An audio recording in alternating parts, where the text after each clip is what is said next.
New habit, huh? Good evening, guys. Hello, everybody.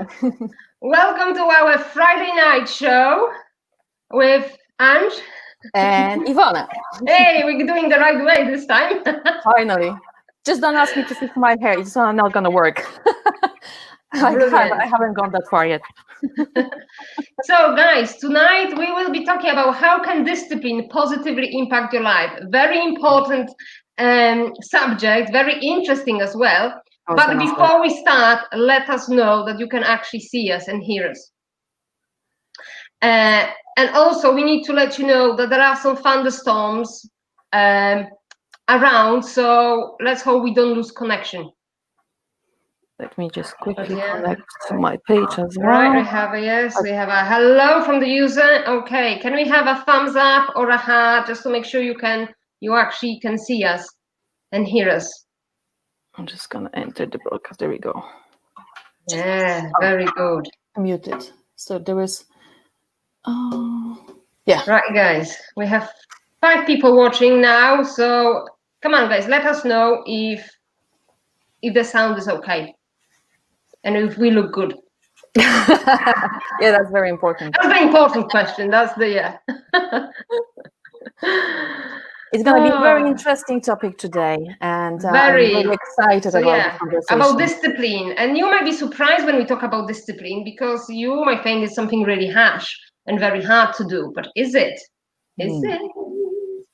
Right, let me have a look at the comment. Yes, we have a heart from a Facebook user. Thank you. That must be from the closed group, so we don't know who it is. Secret admirer, that must be it. Brilliant. So, Ange, I think we're ready to go. So can you introduce our tonight's guest? Because, guys, we have a guest for you tonight as well, and he's amazing.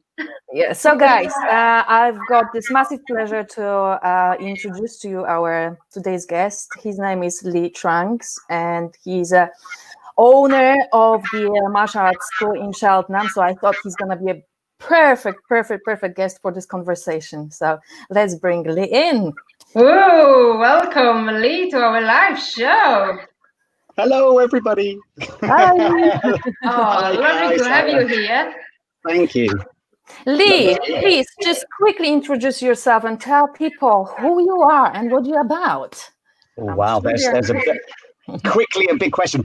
So, my name is Lee Trunks, and I am the owner and co-founder of Combined Defensive Arts, which is a martial arts club in Cheltenham.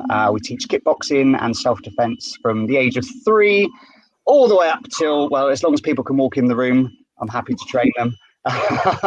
And so everything in between, really. So, I've been doing martial arts since I was about 5 I started, and I've kind of had a on and off relationship with martial arts all my life up until about 11 years ago, just after I moved to Cheltenham, when I picked it back up a lot more seriously after a nice conversation on a beach in New Zealand. Wow. My now wife, wasn't my wife at the time, but my now wife, who said, "Why aren't you doing martial arts, Lee? When we get back to the UK, that's what you're doing." And so consequently, I've gone over that period of time from picking it back up as a hobby to taking it on as a part-time job, and for the last 2.5 years, it's been my full-time occupation. I'm living my dream, which is truly fantastic. And that's kind of got me to where I am today, really, and on your radar. So thank you very much for inviting me today. That's brilliant. That's a great story. Fantastic. And I like that you train people from literally when they just about ready to walk in, age of 3 till they can still walk in. So the whole range, the whole lifespan, and it's great.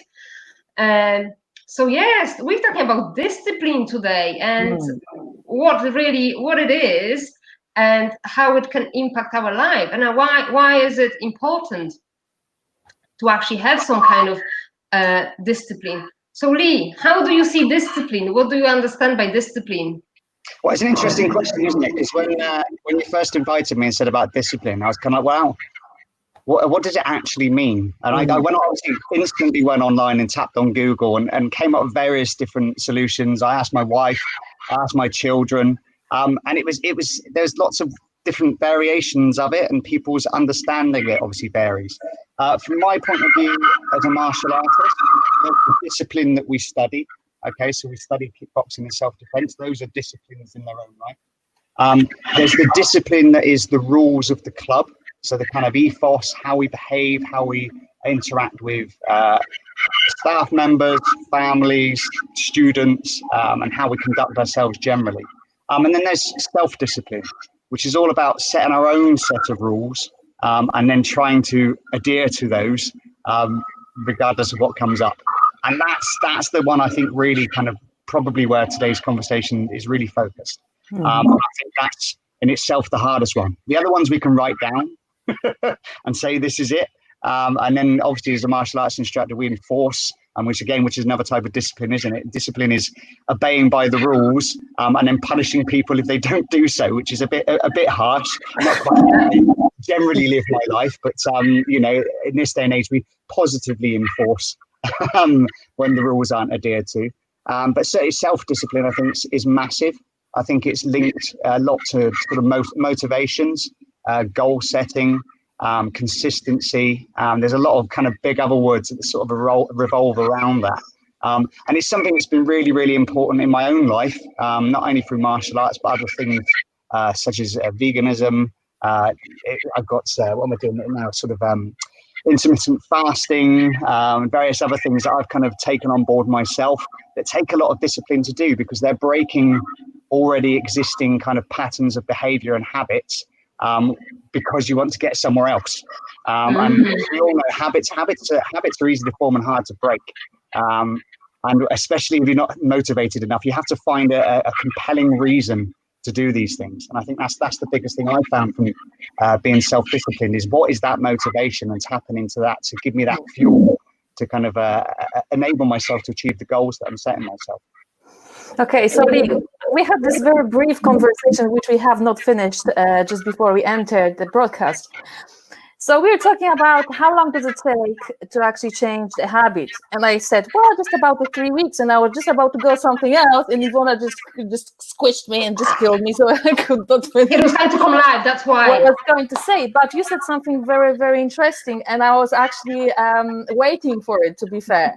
So tell me your opinion. Well, I was going to say that the scientific evidence on that is varied. I read an article on that. I could like all good statistics, 98.5 of them are made up on the spot. So I can't quite remember the exact numbers involved, but I did realize there was at least 3 contrasting points of view on that. I think it's got to be at least around about 60 occasions. In my mind, I think the figure was sitting around that number. I looked at it at the time because I was getting into running. I hate running. I abhor running. I think it's really boring, and I really don't like it. And I have to be very no. And so I did it for a short period. I wanted to develop a habit. I was getting up at 6 o'clock in the morning. I was going for a 20-minute run, and smashing it out, trying to reduce the time. And I did it for about 60 times, and I was getting that habit. I was motivated. I was getting up. And then I got shin splints. And this is where often these things come unstuck, isn't it? You get an injury or something else kind of sideswipes in. And just when you get into that habit, it can all fall apart. But yeah, I think 3 weeks maybe. But what do you do in that 3 weeks? How many times are you doing something in 3 weeks? So from what I've learned, what takes 3 weeks is actually creating new neural paths. Just to build a new habit, and obviously you have to follow that route. You have to follow that path just to make it strong and make it the dominant, which might take more than 3 weeks, but it takes literally 3 weeks to build those new neural paths of new habits. Yeah, so and guys, I want to say, because I train in a neurorehabilitation, and neuroplasticity is part of it. So right. I want to tell you now that you actually both spot on. Okay. And I will tell you why. Yay, you both are winners. Woo! And guys, while I'm talking, for people who are watching us, remember you can ask questions and you can comment. So get involved in the conversation. So when it comes to creating a new habit, yes, they say about 3 weeks. And yes, they say about 60 occasions. because it is the repetition. It is the repetition for the neural pathways to create and get stronger. And for people to do 60 times, it takes about 3 weeks Right. on average. So, but some people will get there quicker, depends how motivated and how disciplined they are to repeat the process.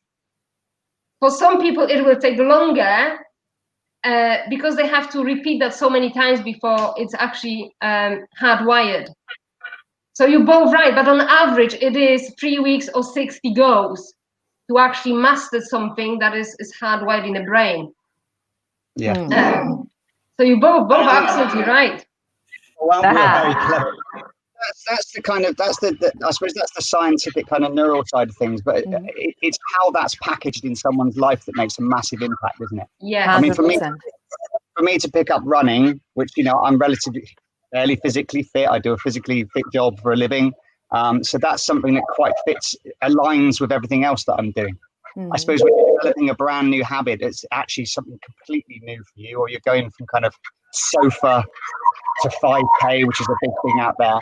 That's going to be such a massive change. And obviously people's lifestyles and how much time they allocate, and there's so many mixing things in there, aren't there, that kind of constantly get in the way of that. Again, which is why discipline is so massive. So, Lee, let me ask you a question. What was the reason you wanted to get into running? What was my motivation behind that? I think it was just a bit more. I'd read something about achieving fitness in certain ways. A lot of what I do when it comes to sparring and things like that is very short burst training. And I just wanted to make sure that every single day I was getting my heart rate up to a certain limit. The weather was getting a bit better. We've got lovely fields by me. So there was kind of lots of contributing factors. So I want to get out in nature. I want to get up early, because that was something I was reading at the time about getting up early before everybody, doing your exercise. And I thought that was just a perfect thing to go and do. Nice and easy. Put the trainers on, out the door, no kit needed. Run through the field, which I claimed as my field. And then every now and again, people started walking their dogs in the field, and it was like, this is my field, get out. Slightly later, I'd get like 3 or 4 people walking their dogs, and I felt completely affronted that people stepped onto my green space. It was another motivation to get up early and get out there. But that was kind of it, really. It was a fitness thing. It was just kind of get up and seize the day and get things done early, so I could get on, run in the business, run in the family, all the other things that we fill our lives. And what you said, Lee, I really pick up, because there is a big distinction. I'm going back to discipline. There is motivation and there is discipline. And there is big thing, because some people think, yeah, but I'm not motivated enough. Or I want to do things and I want to change things, but yeah, the motivation goes. The motivation will come and go, and that's what people need to understand. You don't have to wait to be motivated. You can just get up and do it. And that's when the discipline kicks in, that you actually go get up and do it, even if you don't feel like it. And the truth behind this, there's actually 2 things I would like to talk about. First of all, do it. There was Nike. Nike used that slogan, isn't it? Yeah. Just do it. Just do it. There is a scientific proof. No, probably that's not how I'm supposed to say it. Scientifically proven that if you just get up and go, and you're not gonna give your brain time to think, you are more likely to achieve what you want. That's why they use this slogan. Just do it. Right. Okay. 5 seconds rule. Yeah. But just don't think about it. Go and do it. And when it comes to motivation, I was reading a book of Dean Graziosi. He works very closely with Tony Robbins, and he was talking about this method that it's called 7 whys. And if you ask yourself 7 times why you want to do something, and you obviously have a question, the answer coming up, you're turning that answer to another question, and so on, up to 7th level. And when you get to level 7, it's you're speaking from your heart. So it's your deepest reason for why you want to do something, and this most likely help you to stick to your plan of action.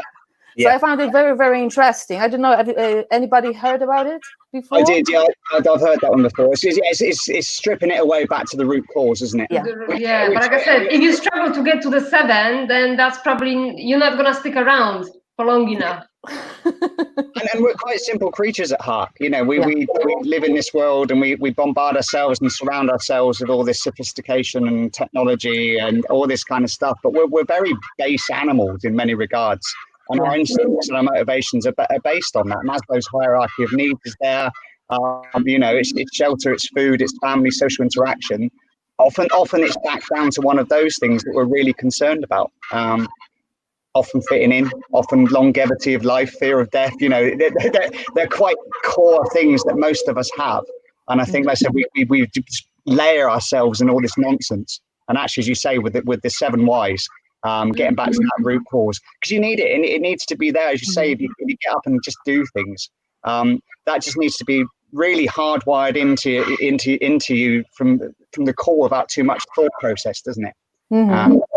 That's what I said, because like going back to the motivation, people said to me sometimes, yeah, I would do it, but I just don't feel like it. I don't have the motivation. And I said, okay, but if your family member, if your friend was in danger, would you say, nah, I won't help them because I don't feel like it? No, we get up and we do it because it's important. And I think this is when people need to know that actually whatever we want to do or change, we need a commitment with ourselves at the core level that actually this is life-changing. Yeah. And that's when, even when you don't feel like it, you still get up and you do it. Well, it's those rules, isn't it? As you say, discipline is a rule set that you create for yourself. You put them in place because of the motivation, but those rules are there. Unfortunately, people like dropping rules. People want solutions a lot quicker these days. I mean, you know, the world of technology we have, everything's ready fast, isn't it? Absolutely. In the martial arts world, is that everyone wants to get to the black belt quick, or they just, you know, or they're really harsh on themselves if they've been there for 2-3 months and are not really improving. It's like it's a long thing, you know. You don't get it overnight. You know, it's consistency is massive. And it's like everything. You might feel you just go around in circles, but you're not. You're generally going either upward or you're going down slowly. And as long as you've got a steady increase upwards and you give it the time and you constantly do things, you suddenly look back down and go, wow, how far have you come? I thought I was going around in circles. It's like, well, no, look at yourself relative to other people in your situation 6 months ago, a year ago. Look how far you've come. You might not see it, but it's there. Yeah, 100%. And there's one thing I would like to talk to you about as well. Black belt. What is it all about? Because people have, with my opinion, misconception about holding a black belt. From my perspective and from my personal experience, because I've trained martial arts for many, many years, I got to learn and understand that when you get to a black belt, it's like you have a box full of tools which you collected over your journey through every single belt, every single level. But then when you get to the black belt, it's like you are starting to learn how to really properly utilize your tools. Absolutely. So it's just like a beginning of the journey. It is beginning. It's not the end. It's just a beginning. It's passing your driving test. That's how I always refer to it. To be a competent martial artist, you want to be a Formula One driver or you want to be a rally driver. Now, the skills they have are far beyond how to drive and pass your driving test, mirror signal maneuver, you know, but that's kind of when you get to the black belt, your true learning comes from that point onward. Unfortunately, people do set themselves the aspiration of becoming a black belt, and the drop-off rate from black belts across the whole market of the industry of martial arts is huge. You know, people get it, I've done that, now I'm a black belt, I'm, you know, whatever they feel they are at that point, I mean, they're a beginner at that point. My system, actually, we've set it up that people start at black and they go all the way back to black. And my sort of mindset, but often places start at white with no knowledge, but mine is kind of darkness with no knowledge. There's no light been shed on anything. And so we bring the colors in as people progress, and then they're black to darkness again, because when they get to that point, it's the expanse is open, it's space. It's like they can now go and explore, go and find the planet over there, you know, get on your skyrocket from your load. Definitely on a skyrocket. shoot off where you want to go. That's the time, really. But then, as you say, you've got the tools, you can build what you want then. And it's that freedom to explore. It's often misunderstood. Like people assign different values to black belt. And yeah, it's very contested, as you will know, having been in the martial arts industry for a long time. Black belts is a contentious issue. Yeah, 100%. But I will be honest with you. I have to confess, I was set for a grading for a black belt, which I didn't attend to. And the reason behind it was because I just started my business as a personal trainer, and I knew I wasn't able to commit fully to my training anymore. So I felt like kind of that I would lie to myself if I did enter the grading. I did take a belt and I left the club pretending that I'm black belt. I decided to be a good brown belt instead of, poor black. Just trusting that one day I'm just gonna get back to training and I would just earn it back again, because I thought, my coach taught me really well, I believe. Yeah, I think that's a great attitude. Absolutely.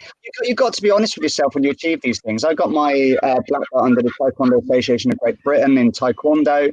I was heartily disappointed with the standard in the room when I took my black belt. The whole room passed. I personally would have passed probably about 2% of the room, myself included in that 2%, obviously. But I was honest with myself. I knew I passed. I knew I put the hard work in. I knew I put the graft in. And whilst I was disappointed with the organisation and the belts that they were giving out, I still had a sense of pride in what I'd actually achieved, because I knew personally the effort I'd put into it. So as you say, if you felt like, you might get it because of, you might be able to breeze your way through it or whatever, you hadn't quite, it's pride, isn't it? There needs to be pride in these things. You need to feel that you've worked and achieved things. And when you go back, you can go, look, this is something I've earned. This wasn't given to me. This is something I've had discipline for. Back to the word of the day. Oh, trust me, we had to work for every single belt. It wasn't given away. You did. I've lost my black belt now. No idea where that's gone. But I have pride to put my own. Oh, guys, so let me bring you back to the discipline subject, because I love our conversation, but just to keep to the subject. So do you have, two of you actually, when it comes to discipline, when you set a new discipline, new routine for yourself, what is the golden key to set a discipline? So it's actually achievable, so it's challenging, but also achievable at the same time. Any advice? Ange, go. All right, so put you on the spot. Discipline, and setting new goals. Do you know what? First of all, you have to really ask yourself, where do you want to go? What do you want to do? Who you want to be? And you also have to realize that changes does not happen overnight. Changes are happening just bit by bit. And the discipline, in my opinion, is sticking to your plan and giving yourself permission to fail, without beating up on yourself. Because if you beat up on yourself for not doing good and not being where you want to be, who you want to be, etc., then you're not gonna get there anyway. You're just not gonna get there. So you have to just give yourself this permission, just to fail and be your best friend. I think discipline comes. This is what I think discipline is: being your best friend and just keep patching yourself, just on the back, saying, just keep going. You're doing good, step by step, So you actually becoming your own coach. Yes. In a way. 100%. Ooh. I don't think there's anybody, well, let me rephrase it. There are people who might influence you very positively in your life, but you are the one who's holding to the steering wheel, and you are deciding whether you're going to follow just the advice or not. So you are in charge. There's so many positive stuff just out there that can uplift us and just keep us in just on straight, just wherever we want to go. And there's lots of different things that can really distract us. And even if they do, so what? We're only people. We can fall off the wagon, but as long as we are coming back on the track and we just keep riding, we're gonna get there. So I think I'm going just really broad right here, but that's what I think. Yeah. So Lee, how about you? Any golden golden tips of actually setting a discipline and sticking to it?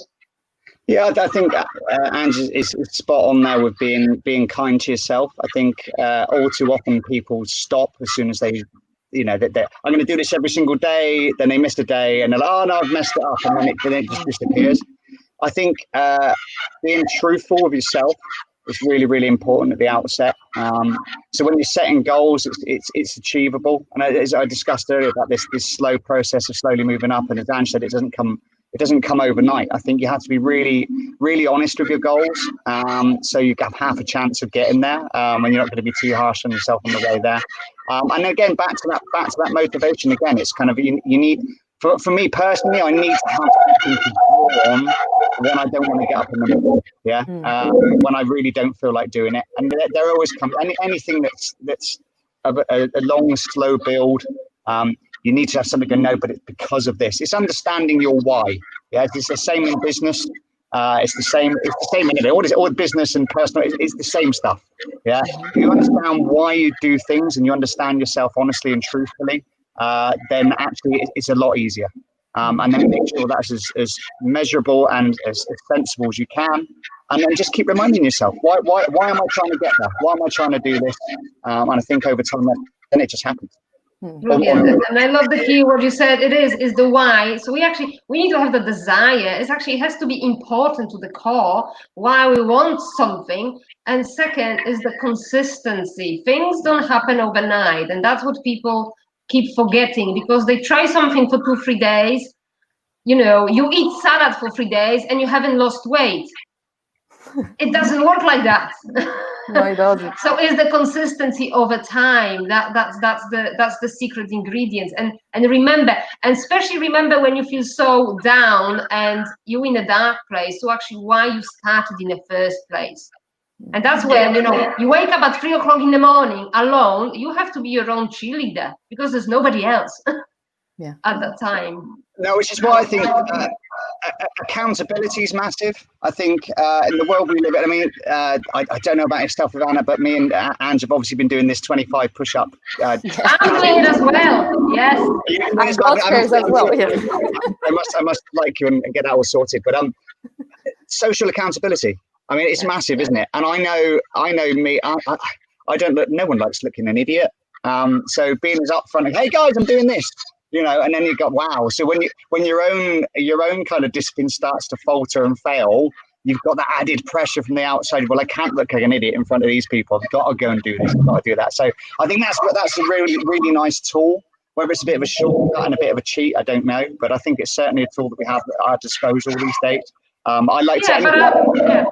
No, go on. No, I mean, and again, anything business-wise for myself, anything. Again, it's that. See it and it will come. It's not Field of Dreams. Build it and they will come. But if you envisage stuff and you talk about stuff and you create it in your brain as a reality, then it tends to happen. The universe will provide. I'm a big believer in that kind of stuff. So when I wanted to do CDA full time, I spoke to people and said, I'm going to do this full time. This is going to be something that's going to happen. So you bear with me. It won't be very long now. I was chatting to everybody, and it started to become something that lived in my brain as a reality. Yeah. And then I was more compelled to go and do it. It's because it wasn't something that it would be nice to do. It was something I was doing. I'd already told people I was doing it. And therefore it helped me stick to the motivation to go and do those things that I didn't really want to necessarily do, but I knew because this is a reality. 100%, and I've got this feeling like you're speaking my language, not only mine, because Ivona's as well. This is what we do. We create in our mind, and then we just follow, the trail. That's what we do. It does positive energy, being open to opportunity. Yes. Opportunity is always out there. I think the best thing I kind of discussion I had was like, before you have children, you don't see children. You don't really see prams. You don't see pushchairs. Mm-hmm. And then you have children, and it's everywhere. It's everywhere. You can't get rid of them. Yeah, they're everywhere. Where were they all this time? I never saw these pushchairs and people carrying babies.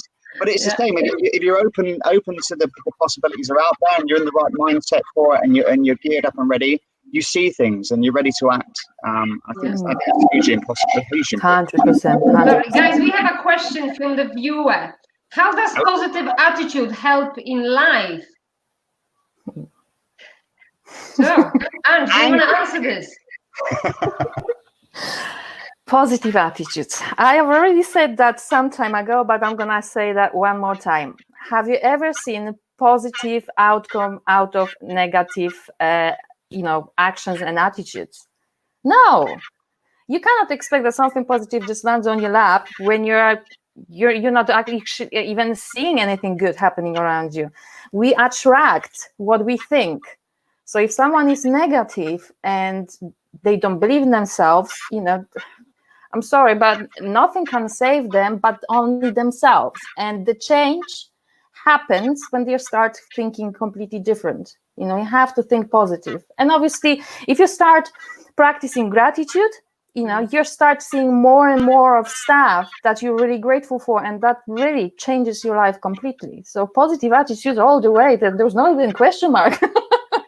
No question mark. This is the recipe for happy life. Also, the gratitude is it's just everything changes around, and what people I think forget that actually brain is a computer system. Yeah. So it will, whatever you believe, it will show you the evidence for it. So if we believe the outside world is very dark and dangerous and bad, the brain will find evidence for it. If we believe there are actually good people out there, and there's lots of motivation and there's lots of good energy, we will find that because the brain will look for it, for the evidence. I always said it's like typing into a search engine. If you're looking for a pink car, you need to type pink car for the search engine, for the Google to show you it. If you put a car, you will get everything else. So it has to come from the inside out to actually, you need to find inside of you what you're actually looking to see in the world. Yeah, I fully agree with that whole kind of how you perceive the world is how you'll find it. Yeah, that's a big kind of motto in our house. My son's had difficulty at school along the way, and he's got, bless him, he's a gorgeously smiley, happy chap, but occasionally he views things, he'll instantly find the negative in a situation. And as you say, being the brain, being the computer, there's an element of kind of software reprogramming. It's kind of, don't start with the negative. What positive came out of that experience? There's not always going to be negatives. Yeah. There are negative lives, there's positive lives. That's the yin and yang of the whole scenario. But equally, it's where do you cast your attention? Where do you shine your light? And it's that spiral thing, isn't it? You're either positively spiraling yourself up, or you're negatively spiraling yourself down. And it's so easy to drift into this stuff. So yeah, it's massive, isn't it? The positive mindset is massive, absolutely massive. How do you approach every situation? You walk into a room, you're smiling, you're beaming.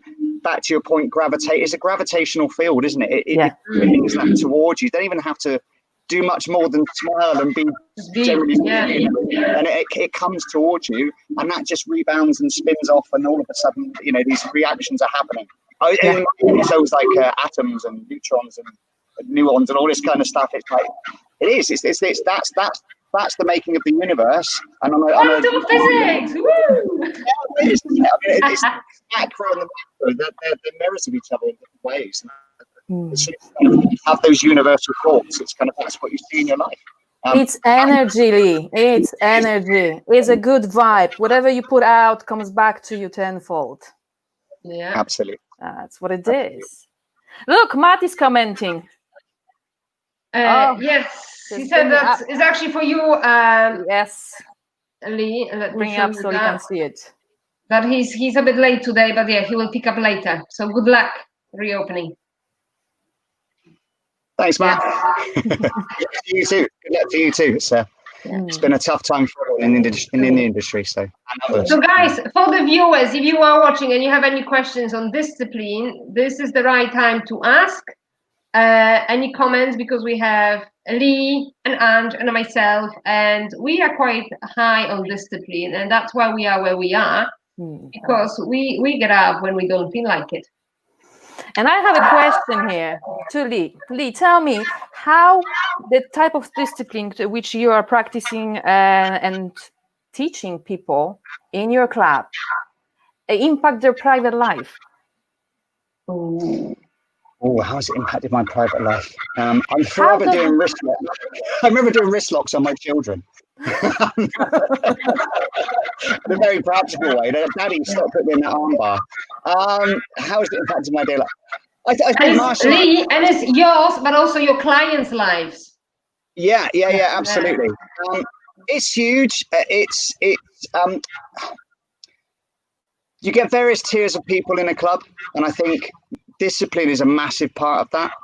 Those that turn up regularly, it's the same old faces. There's always a small hub that you know are going to be there regardless. You don't even have to ask them anything they turn up to, and you just see those progressing and progressing and progressing and progressing. The confidence it brings those people. I've had people that've been, one guy who came to us, his girlfriend decided that he's really socially inept. Don't worry if he sounds a bit odd. He's actually really nice. I said, well, okay, fair enough. So he's one of our regulars now. He's really confident. He's part of the group. Everybody knows him. I think she undertold him, to be fair. But I think it's huge, and you just see the growth in the ones that put the effort in and put the time in and are disciplined. I mean, that's what it comes down to. Do they turn up? Oh, it's hot outside. I couldn't be bothered to come tonight. It was a bit warm, or I've got to get up in the morning a little bit earlier. And then for some people, that's something that just interferes and they just don't bother. But for other people, that's just like, well, they push everything out of the way because that's what they're doing. They're coming here to train. They see the physical benefits of it. They see the mental benefits of it. The confidence is there. It's just huge. But again, it's in degrees. Those who put the time in and make the effort and put the discipline in are those that get the most benefit from it. It's again, it's back to that positive energy. What you put in is what you get back. Yeah. But that will be the same in life, isn't it? Because if people can get committed to one thing, it's easy to commit to another thing. So let's say if they commit to your discipline, to martial arts, they're more likely to commit into the relationship, into the work, into the family life, whatever, because they already know what it means, that discipline and commitment. And confidence. I think that confidence is a massive thing. I think you would agree on that with me, Lee. Because if you're really confident about yourself, about your values, then you present yourself to the external world, just from completely, you're offering the world different vibe, you just show the best side of you. And so it comes back to you. And that might come just simply from committing to training, for example, martial arts. I like what you did then as well, was when you kind of you stood up more. But that's true, isn't it? I mean, the physical strength, posture, demeanor, the attitude you put out for the way you handle, the way you stand. I mean, that is just a general positive vibe you give out. But equally, I mean, I teach self-defense. We go into some dark places in the conversations we have. But a large part of self-defense is not whether or not you can bend someone's arm up the back or throw them on the floor. It's like how not becoming the victim. Okay, that we ultimately have a choice in that, and it shouldn't ever be labelled as anyone's fault. But certainly, the way you carry yourself, the confidence you have in the way you walk around in the world, limits your possibility of being assaulted. I mean, that's just been proven time and time again. So, I think it's hugely important. Hugely important. I think martial arts for me, it has a special place. I know there's loads of things in life that it mirrors and matches, but I think martial arts is such a again back to that animal nature of the human being. There's violence in the world. There's some horrific stuff that happens, and we have a duty to our families and to our loved ones to be able to stand up to that. And at a basic level, that's just that you don't become a victim and look as though you're a victim and bring that up to you in some respect. I think it's really important. Really important. 100%. Yeah. Really good conversation. Really like that. And like I said, martial arts and discipline is not about harming anybody. It's just knowing how to behave yourself and being able to protect yourself. But it's more than just a sport. Yeah, it is. I mean, the sport aspect is there to add an element of fun, to give another set of goals. Loads of people enjoy competing. It's a fantastic thing to do. And that is a different tier to the martial arts. It's as valuable as any of the others. I've certainly from my club, I've got a very strong ethos that everything needs to relate back to the fact of what the true essence of it is you need to be able to defend yourself. And I think as a father, I put on my children's classes because my boy got to a certain age, so I doubled the number of children's classes on. My little girl got to 4 years old. She was too young for the next class up, so I put a class on for her age. And certainly for young ladies, my daughter, I told my daughter, I don't want to go. It's like, you're not quitting until you're a black belt, at least, you know, and I make her go, and she hates me at times, and other times she absolutely loved it. You know, it's, you know, she's a child, they flip-flop around, you know, and again, I need to install that discipline in her to attend, and that it's really important. I personally put it up there with the likes of swimming. I think swimming's massive. I think everyone, you know, a lot of my motivations I was saying, if I was in a boat wreck and I was a mile away from the shore, I'd hate to get to the pearly gates and be totally embarrassed because I couldn't swim that last mile. You know, there's a duty on us to be able to swim, be physically fit enough to do so. Equally, if you run into an altercation or a situation where your life's in danger, you should be able to run more than 100 meters down the road without puffing and panting. Oh, you've just let yourself down. I mean, what a simple thing to fix. You don't need to be in danger. You just need to be able to run, you know, or recognize what that danger is, or have the confidence not to, you know, be people to gravitate towards you to become that victim. So I think it's massive in many ways, really. I think, again, I'm very much into kind of the sort of the base animal nature of human beings and how they interact with each other, and how you have the, you know, you should be able to swim, you should be able to run, you should be physically fit enough to you know, defend yourself, and that's something I think you have to be disciplined to do. But again, you have to, my motivation is that I recognize that as something I think is core to me, and you know, not everyone else agrees with me. And that's fine, because we're all different, and that's why we're here to discuss things. Yeah, absolutely. Yeah, absolutely. Yeah, I've got a best friend. I've been desperately trying to do martial arts for years. He just laughs at me every time I say it. I'm like, why would you not want to do this? It's not for me. It's not for me. and that's all right too, isn't it? Some people are just don't Different have journey. Yeah, they just don't feel it. But well, I'm one of those who completely love it, I must say that. But now, Lee, I remember when I was bringing Kylie to your lessons, which she really, really enjoyed thoroughly. And I loved what you were always talking about right at the end, that it's not about, they are not learning those skills to hurt another person. It's just to be able to protect themselves. But if they have a chance to get out of the trouble, they should get out. There is no point in the reason just to prove their power or strength, because you never know. It's just when you push to the floor, or to, you know, against the wall, and you have no way out, then at least you have some tools to just escape. And I really love that, because I think this is the true spirit of martial art.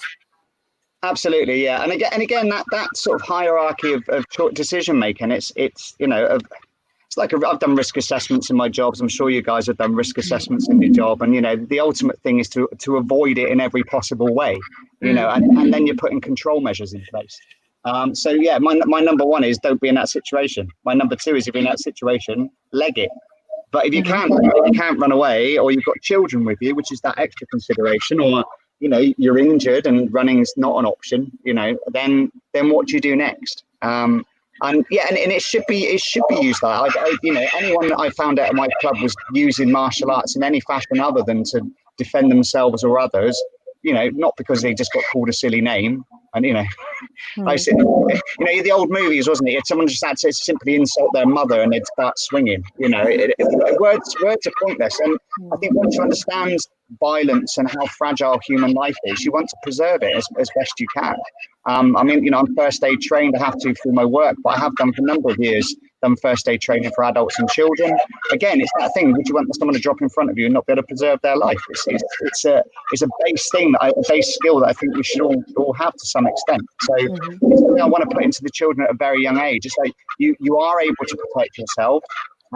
We can give you the skills to help you should you need to, but that should be right down the bottom of the list. Yeah, there's so many other things that, again, through the confidence and how they carry themselves and how they interact with others. You know, I like treating nice people to deal with horrible people. You know, I don't deal with horrible people who do horrible things. It's teaching nice people that when all their lovely skills and their smiles and their general way they carry themselves has failed, then what? You know, and then we get into the fun of training, which I obviously love, as I'm so animated. Just question of, I think personally, I do believe that training or committing to any type of sports helps you to train your ego as well. And personally, I do believe that martial arts, especially when you're a member of a good school with a good teacher, the role model, the person who is actually leading by example, shows that ego is your friend, is not against you. And so you not should be driven by it. You just should work with it. Does it make sense? Yeah, absolutely. Yeah, we shouldn't squash or quell it, should we? We all have it. It's an important part of our psyche and our makeup. But one of the great things, isn't it? It's that hierarchy, and it's you can have a hierarchy derived by what color belt or t-shirt. We wear t-shirts, I suppose. The belts people have. So there's a visual cues as to what the hierarchy is. When you spar, which I think is a massive part of martial arts, I think everyone should be doing that if they're doing martial arts. Then that hierarchy is formed through competence and ability. But the great thing is with that is then there's that humbling nature that you recognise that, you know, whilst you might be that bit bigger, there's someone else that can do better than you. But then everyone's friends at the end of that. And so everyone kind of finds their natural pecking order. There's also the structure of the club to kind of reinforce that. But it's all done in such a friendly manner. It's not discipline. I mean, the old school of martial arts back in old days was a lot harsher. I'm a bit more of a modern thinker when it comes to that kind of thing. I think there's ways to discipline people that are positive and encouraging and reinforcing of positive, their ego, helping that ego be strong, but not be overbearing. Yeah, not getting in the room because it's too big. I do think, and again, back to that, there's nothing quite like someone trying to punch you in the face to bring you to a point of focus and an understanding about your mortality and the bringing you to the now, which is often a massive thing we talk about, isn't it? Yeah. Living in the moment, existing in the now. There's nothing quite like actually fearing through your nose to actually put you in that place, and I think that's massive for martial arts as well. It is really humbling. Very good. And just let me show you guys. Yes, thank you, Eileen, for a lovely comment. Yes, definitely double insight, double wisdom. Yeah, Eileen knows us both very well, so yes, she knows. Oh, lovely. So, guys, question: when we start with discipline, when we actually think, okay, I'm setting myself a new challenge. A lot of people after lockdown, they want to get back to health. A lot of people will actually put weight on. They will be looking at losing weight. I'm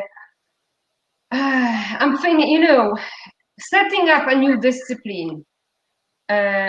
Should we start from something easy? You know, or should we ask for actually external help with somebody, you know, with a professional who knows what they're doing? I strongly believe that both are actually correct, because first of all, you know, the most important step you can ever make is the first step you're making. So it could be contacting someone who's going to show you the way, or you can take that step yourself, you know, or you can do it, you know, later down the road when you feel like, okay, so now I want someone who show me a little bit more, you know, so there's no right or wrong here. But I think the first step is just making that decision, you know, and then following it. Definitely. I feel like, the first step, like you said, is actually making a decision. I want to change something. But also, I think we had a subject on this, you know, asking for help. Because I think when you actually ask for help, a professional or somebody who knows what they're doing, then you will get to your goal quicker than actually by trial and error. Because they know what they're doing. They've been through the road with so many other people. So they just know, they know the shortcuts, if you like. What do you think? It's just the guidance, and Lee, you know very well, it's just you keep them accountable. Keep turning up, you know, for their classes. They do their stuff, you know, they stick to training, and probably they are making changes in regards of their diet, and everything just, you know, takes its place. It just happens. Yeah, it's absolutely. Easier. I think you're asking for support. I did watch a bit of that actually before we came on. I think asking for help is not only brave. I think it's sensible. I think if you look at the most successful people in the world, that's what they do. It's back to being truthful. I think it's one of the things that I always want to strive to be in my life, is as truthful and honest as I possibly can be, and having integrity in everything that I do.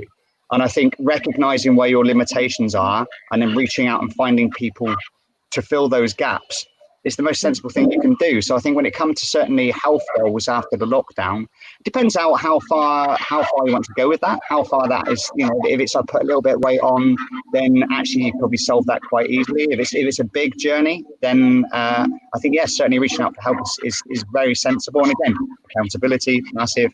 I think setting yourself big goals, but setting yourself sensible timelines and then smaller achievable targets is the kind of way to go.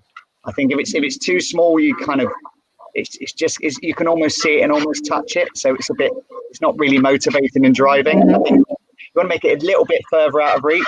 Like just kind of that necessity again, isn't it? Necessity and desperation, kind of creativity and action. So I think, yeah, setting yourself goals that are a little bit out of reach, kind of a little bit out of your comfort zone, because that's where the growth comes from. Recognizing truthfully how you might get there, and then going, right, well, I'm not going to do that on my own. What support can I drag in for that? And I think this is a very good point, because you said, you know, just when you set yourself a goal and you start doing something to improve your health, you're stepping out of your comfort zone. And I think when you ask someone for help, it's just like you have someone who's going to be next to you, so it's not going to be so scary. Yeah. So it helps you to deal with the process of change, isn't it? Yeah, absolutely. And that fear, again, we're back in the big subjects, isn't it? Fear so I'll stop you here, Lee, for a second, because that's going to be our next week actually subject, the process of change, guys. So it will be a lovely follow on. But yeah, change, it can be a scary process, especially if you haven't been there before.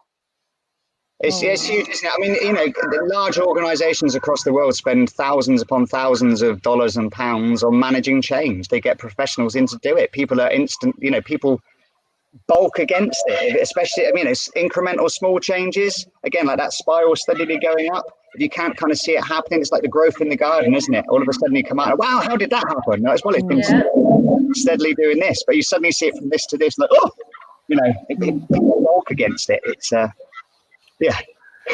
That's right. So yeah, process of change, guys, next week. And we're here for a few more minutes. So if you have any more questions, please, that's the time to ask before we finish. But yeah. Have you guys got any goals post lockdown then? What's your challenges? Where are you heading? Is that question to us or a question to anybody? I mean, anybody. Okay. Yeah, absolutely. What is your thing, and what are you going to go and do? What have you been doing? Maybe. I mean, I know me and you guys have been doing the push-up challenge, which is, you know, when 25 days is up, that's not just going to stop for me. But I didn't know if you had any particular goals yourselves, or anyone listening have got any goals they've set themselves when the world comes back in, or something they've already started. Right, guys. So share your thoughts with us, and in the meantime, I'm just gonna talk what I've decided to do. First of all, I was planning to work online, and I had this at the back of my mind for a very, very long time. But I was always just putting it aside. So when we actually got into lockdown, I had no other way. You know, I had to get into online training. So I've been working on building my business online and heading towards creating retreats with this lovely lady. So collaboration actually wasn't an accident. I think everything fall into the right place at the right time. So I actually see the lockdown as a positive thing, because it made me to take a step forward and just finally do something about it. This is just my way of looking at it. Yeah, that sounds good. Ivona. Well, as you know, Andreas, one of the things that I've done for myself and my people, well, my clients and people who follow my page, is we were doing a plank challenge, and it's actually I've done a international plank challenge last year that went for over a year, and we got so many countries involved. I cannot remember the number now, but we were over 100 countries in Wow. different cities, different countries, different people. We are doing planks all over. But we were actually building the inner strength through plank, because it's not just about the physical, but actually it's the barriers, it's the challenge that you have, it's the mind. Yes, you against yourself when you're in that situation, especially with plank, that, you know, when there's not much happening, you just have to be there. And you can really see people's characters and everything comes up. So yeah, so that would be a very, very positive input as well. But what I like of what you said, Lee, is about the commitment, because when we want to change our habit, or when we want to install a new discipline, is that commitment. And I think that's when people fail, because if they only make the commitment with themselves, they drop it. But when they make commitment with somebody else, when they've actually invest in themselves, it's not so easy to drop it, because they want the best value of the investment. So I would say to anybody watching, if you want to change something, commit to it and invest in yourself, because that's where you will stick to it. And the professionals will help you to do it as well. 100%. Pretty much a shortcut, but there's a commitment to change, commitment to yourself, and you will always have, it will come back to you tenfold, and it's gonna be satisfying and it's gonna be positive. So it's really worth making, definitely. Yeah, I'm a big believer in investing in yourself. I run a property business as well, alongside what I do with the martial arts, and you know, my wife, the majority of it, but also myself, have invested in training with certain groups to increase our knowledge, access to broader networking, and it's just something you've got to continually do. I think continually investing in yourself, reaching out to professionals is really, really important. And again, accountability back again through that as well. I know we're going to set ourselves a challenge. My wife's just been going through breast cancer, which she's got the all clear on now. And one of her things on the back of this is that she wants to raise £10,000 to go towards breast care and things like that. So that's something I said I'm going to help her with. We're going to climb some mountains. We're going to commit to that in the new year. Once we're back up and able to, we're going to start climbing some mountains in the UK, and then we're going to do a nice big challenge over, hopefully in India as well. That's brilliant. Our challenge going forward. Sorry. That's fantastic. That's fantastic. Oh, brilliant. So guys, we're just about to finish our show. So let me just remind you that, yeah, next week we're talking about process of change. And for any of you who's going through any change and you struggle, and I know who you are, and some of you I don't, that's going to be a great subject for you, because change is not always easy. But we know that because we've done it over and over again. So that's when you have your professionals on board to help you with the process in the first place. Because, yeah, when you're actually going out of your comfort zone, it can be scary. And it usually is not comfortable. So that's next week. But yes, thank you very much, Lee, for coming and having a show with us tonight. It was a pleasure to have you. Very enjoyable. Thank you very much. It was good fun. Thank you. Lovely. So take care, guys. Say goodbye to all our viewers. Lee, stay with us, okay? Stay with us. Yeah, you stay with us. We're getting the after show drinks, you see, backstage. That's how we're setting new goals. That's it. Right. So see you guys. Have a lovely Friday evening, and let's hope the weather's not too cold for you next week. It's gonna be great. And we have just to show you from our user. Thanks, was very interesting. Thanks very much. Excellent. Thank you very much for coming. Take care for now. Bye. Bye.